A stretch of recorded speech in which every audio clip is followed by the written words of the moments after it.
Hey y'all, so it's Dr. Kelly Clark over here at Patient PT on Bloomington, Indiana's North Side. And I just wanted to make a quick video today because I had kind of a fun topic I wanted to talk about. And that is that last night I got to do backstage physical therapy for the traveling production of My Fair Lady that came to IU Auditorium.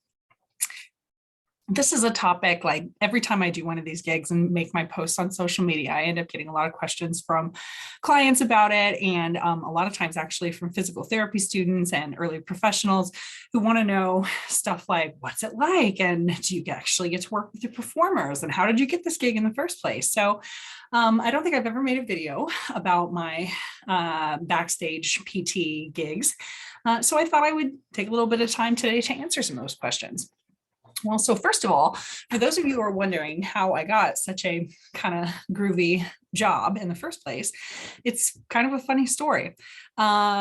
Essentially, a company called NeuroTour that specializes in performing arts physical therapy, which is the category that Backstage PT falls under, contacted me just a month or two after I had gotten my physical therapy license and invited me to apply to be a contract physical therapist for shows here in Bloomington at the IU Auditorium. And I actually thought it was spam when I first got it and deleted the message. But then I thought about it a little more and I was like, you know what, maybe I should at least look into it. And I looked up the company and lo and behold, they were a real company who actually did PT for performing arts. And so followed up on it. And before I knew it, I was doing backstage PT for the Book of Mormon. Which was super fun. And after that, I ended up doing PT backstage for Les Mis, which was, I believe, actually the last live production at IU Auditorium before COVID happened. And this gig at My Fair Lady was a little extra exciting for me because it's my first backstage gig since COVID happened. So things were a little bit different this time, but honestly, in only really nice ways.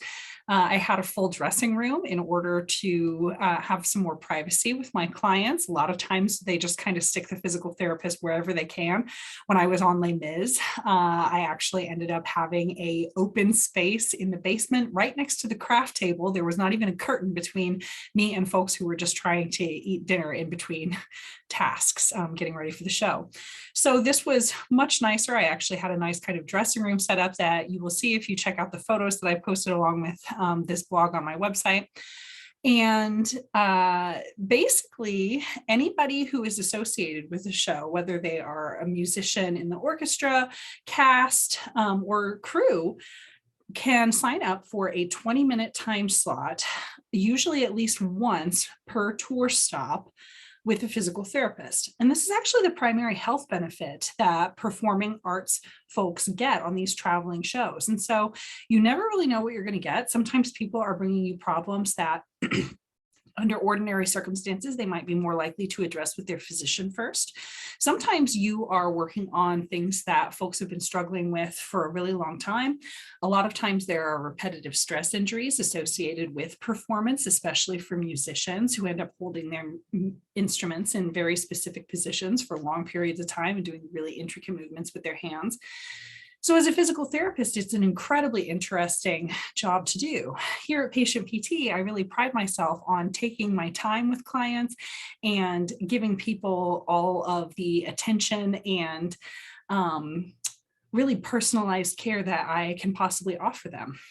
But when you're doing backstage PT and you only have 20 minutes, you've never seen the person before, and you don't really want to waste time flipping through trying to find notes from previous experiences, you basically just have to connect with the client, find out what they most need, and come up with the solution as quickly as you can.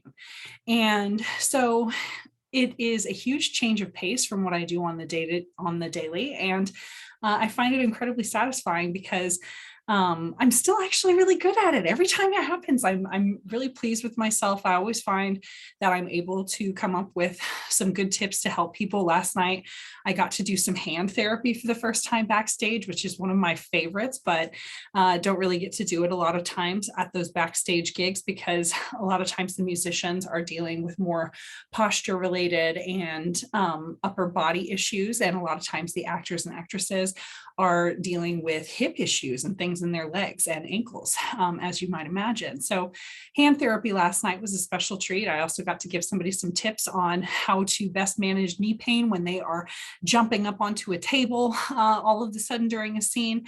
And so it's really a fun gig. It's a totally different sort of experience for a physical therapist. And I'm really excited every time I get the opportunity to do it. I hope that this answers some of your questions about what it's like to do backstage PT. It's probably not quite as glamorous as it sounds just on the surface, but it's still pretty fun. And I am so thrilled that I still have the flexibility to take contracts like that over here as a independent physical therapist at Patient PT. I'm excited to have Allie and Carol on board, who are now able to sort of spread their wings and build the practices of their own dreams here under the auspices of Patient PT. And I'm so glad that you all are here with me to stick with me through this like very up and down journey that I think is only going to keep getting better and better.